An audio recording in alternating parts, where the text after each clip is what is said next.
tragédia, Lionel Messi! Kansas সিটির মাঠে তখন মাত্র ১৬ মিনিট। হাজারো দর্শকের গর্জনের মধ্যে আলজেরিয়ার জালে বল পাঠালেন লিওনেল মেসি। এমন দৃশ্য ফুটবল প্রেমীরা অসংখ্যবার দেখেছেন, কিন্তু এবার ছিল ভিন্ন কিছু। গোলের পর উল্লাসে মাতার বদলে মেসিকে দেখা গেল চোখের জল মুছতে। মুহূর্তেই পুরো স্টেডিয়াম যেন থমকে গেল। ২০২৬ বিশ্বকাপের গ্রুপ জের প্রথম ম্যাচে আলজেরিয়ার মুখোমুখি হয়েছিল আর্জেন্টিনা। ম্যাচের শুরু থেকেই আক্রমণাত্মক ছিল বর্তমান চ্যাম্পিয়নরা। চতুর্থ মিনিটেই লাউতারো মার্তিনেজের পাস থেকে বল জালে পাঠান মেসি, তবে সেটি অফসাইড হিসেবে বাতিল হয়। কিছুক্ষণ পর আলজেরিয়ার ফারিস সাইবিও গোল করেছিলেন, কিন্তু সেটিও অফসাইডের কারণে টেকেনি। এরপর ১৬ মিনিটে আসে সেই প্রতীক্ষিত মুহূর্ত। বক্সের বাইরে সামান্য জায়গা পেয়েই নিজের চিরচেনা ভঙ্গিতে শট নেন মেসি। বল সোজা গিয়ে জড়ায় আলজেরিয়ার জালে। গ্যালারিতে উল্লাস শুরু হলেও মেসির প্রতিক্রিয়া ছিল সম্পূর্ণ ভিন্ন।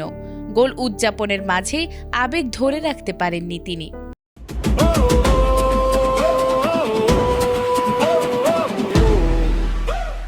ম্যাচ শেষে সেই কান্নার কারণ ব্যাখ্যা করেন আর্জেন্টাইন অধিনায়ক।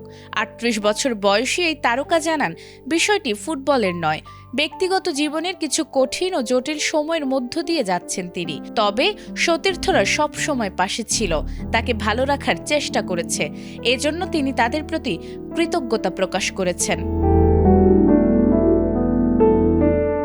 আবেগঘন সেই মুহূর্তের পর মাঠে অবশ্য নিজের কাজটা ঠিকই করেছেন মেসি।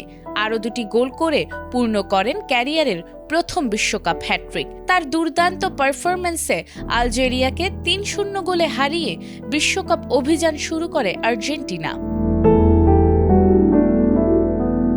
ম্যাচ শেষে নিজের বর্তমান সময় নিয়ে কথা বলতে গিয়ে মেসি বলেন, ক্যারিয়ারে অনেক কিছু পেয়েছি, এখন যা পাচ্ছি সেটি যেন cherry icing on the cake. এই অসাধারণ দলের অংশ হতে পেরে আমি গর্বিত, প্রতিটি মুহূর্ত উপভোগ করছি।